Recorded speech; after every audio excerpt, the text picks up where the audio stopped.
ಎಲ್ಲರಿಗೂ ನಮಸ್ಕಾರ. ನೀವು ತಮ್ಲೈನ್ ಆಲ್ರೆಡಿ ನೋಡಿರ್ತೀರ. ಇವತ್ತು ನಾವು ಮಾಡ್ತಿರೋ ರೆಸಿಪಿ ಬಂದು ಗೋಲಿ ಬಜ್ಜಿ. ಇದು ನನಗಂತೂ ತುಂಬ ಇಷ್ಟ. ನಮ್ಮಮ್ಮ ತುಂಬ ಚೆನ್ನಾಗಿ ಮಾಡ್ತಾರೆ. ನಾನು ಟ್ರೈ ಮಾಡಿದ್ದೀನಿ, ಅಮ್ಮನ ಹತ್ರನ ರೆಸಿಪಿ ಹೇಳಿಸ್ಕೊಂಡು. ತುಂಬ ಚೆನ್ನಾಗಿ ಬಂದಿತ್ತು. ಈ ಸೀಕ್ರೆಟ್ ಇಂಗ್ರೀಡಿಯೆಂಟ್ಸ್ ಬಂದಿದ್ದಕ್ಕೆ ಮೊಸರು. ಹೌದು, ಇದಕ್ಕೆ 1 ಗ್ಲಾಸ್ ಮೊಸರು ಆ್ಯಡ್ ಮಾಡಬೇಕು. ಅದು ಸ್ವಲ್ಪ ಹುಳಿಯಾಗಿದ್ದರೆ ಇನ್ನೂ ಚೆನ್ನಾಗಿರುತ್ತೆ. ಇಲ್ಲಿ ನಾನು 1 ಕಪ್ ಮೈದಾಗೆ 1 ಗ್ಲಾಸಷ್ಟು ಮೊಸರನ್ನು ಆ್ಯಡ್ ಮಾಡಿಕೊಂಡು ಡ್ರೈ ಮಿಕ್ಸ್ ಮಾಡ್ಕೊಳ್ಳಿ. ನಂತರ ಅದಕ್ಕೆ ರುಚಿಗೆ ತಕ್ಕಷ್ಟು ಉಪ್ಪು ಹಾಕ್ಕೊಂಡು ಚಿಟಿಕೆ ಸೋಡಾ ಹಾಕ್ಕೊಂಡು ಚೆನ್ನಾಗಿ ಕಲಿಸ್ಬೇಕು. ಒಂದು ಚೂರು ಗಂಟಿಲ್ಲದೆ ಇರೋ ಹಾಗೆ ಚೆನ್ನಾಗಿ ಕಲಸಿ. ಆಗ ಮಾತ್ರ ಅದು ತುಂಬ ಸಾಫ್ಟಾಗಿ ಬರುತ್ತೆ. ಇಲ್ಲ ಅಂದರೆ ಅಷ್ಟು ಚೆನ್ನಾಗಿ ಗೋಲಿ ಬಜ್ಜಿ ಉಬ್ಬಲ್ಲ.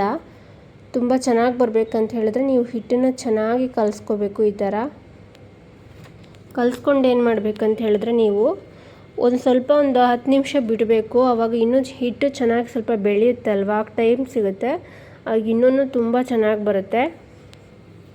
ನಿಮಗೆಲ್ಲ ಯಾರಿಗೆಲ್ಲ ಗೋಲಿ ಬಜ್ಜಿ ಇಷ್ಟ, ನಾನಿಲ್ಲಿ ಸಿಂಪಲ್ಲಾಗಿ ಮಾಡಿದ್ದೀನಿ. ಇದಕ್ಕೆ ನೀವು ಈರುಳ್ಳಿ ಮತ್ತು ಹಸಿರು ಮೆಣಸಿನ್ಕಾಯಿ, ಕೊತ್ತಂಬರಿ ಸೊಪ್ಪೆಲ್ಲ ಹಾಕ್ಕೋಬೋದು, ಇನ್ನೂ ಚೆನ್ನಾಗಿರುತ್ತೆ.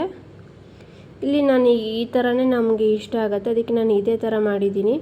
ಜೊತೆಗೆ ಒಂದು ಕಲಿಸುವಾಗ ಏನು ಮಾಡಬೇಕಂದ್ರೆ ಒಂದು ಸ್ವಲ್ಪ ಸಕ್ಕರೆ ಹಾಕ್ಕೊಳ್ಳಿ, ಒಂದು 1/2 ಟೀ ಸ್ಪೂನ್. ಇವಾಗ ಏನಾಗುತ್ತೆ ಅಂದರೆ ಕಲರ್ ಚೆನ್ನಾಗಿ ಬರುತ್ತೆ. ಟೇಸ್ಟಲ್ಲಿ ಏನು ವ್ಯತ್ಯಾಸ ಆಗಲ್ಲ, ಕಲರ್ಗೋಸ್ಕರ ಸಕ್ಕರೆ ಹಾಕ್ಕೋಬೇಕಷ್ಟೆ.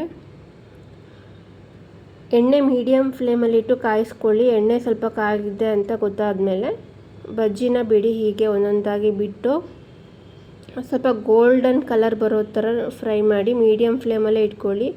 ಜಾಸ್ತಿ ಫ್ಲೇಮ್ ಇಟ್ಟರೆ ಏನಾಗುತ್ತೆ ಅಂತ ಹೇಳಿದ್ರೆ ಅದು ಒಳಗಡೆ ಎಲ್ಲ ಬೆಂದಿರಲ್ಲ, ಆಚೆ ಮಾತ್ರ ಕಲರ್ ಬಂದ್ಬಿಟ್ಟಿರುತ್ತೆ. ಪೂರ್ತಿ ಚೆನ್ನಾಗಿ ಬೇಯಬೇಕಂತ ಹೇಳಿದ್ರೆ ಮೀಡಿಯಮ್ ಫ್ಲೇಮಲ್ಲಿಟ್ಟು ಬೇಯಿಸ್ಕೊಳ್ಳಿ. ಈಗ ರೆಡಿಯಾಗಿದೆ. ಇದನ್ನು ಒಂದು ಪಾತ್ರೆಗೆ ಸರ್ವ್ ಮಾಡ್ಕೊಳ್ಳಿ. ಗೋಲಿ ಬಜ್ಜಿ ತೆಂಗಿನಕಾಯಿ ಚಟ್ನಿದು ಜೊತೆನೂ ತುಂಬ ಚೆನ್ನಾಗಿರುತ್ತೆ. ನಿಮಗೆಲ್ಲ ಯಾರಿಗೆ ಇಷ್ಟ ಈ ರೆಸಿಪಿ ಅಂತ ನಮಗೆ ಕಮೆಂಟ್ ಮಾಡಿ, ಒಂದು ಲೈಕ್ ಕೊಡಿ ಇಷ್ಟ ಆದರೆ.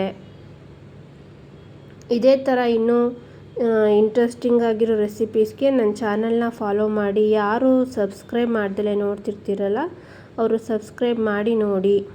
ನೋಡಿ ಎಷ್ಟು ಸಾಫ್ಟಾಗಿ ಬಂದಿದೆ, ತುಂಬ ಚೆನ್ನಾಗಿತ್ತು. ನೀವು ಈ ರೆಸಿಪಿನ ನಿಮ್ಮ ಮನೇಲಿ ಟ್ರೈ ಮಾಡಿ, ಹೇಗಿತ್ತು ಅಂತ ಹೇಳಿ. ಅದು ಕಾಫಿ ಜೊತೆ ಅಂತೂ ಇನ್ನೂ ಚೆನ್ನಾಗಿರುತ್ತೆ. ಈ ವಿಡಿಯೋ ನೋಡಿದ್ದಕ್ಕಾಗಿ ಧನ್ಯವಾದ. Thank you.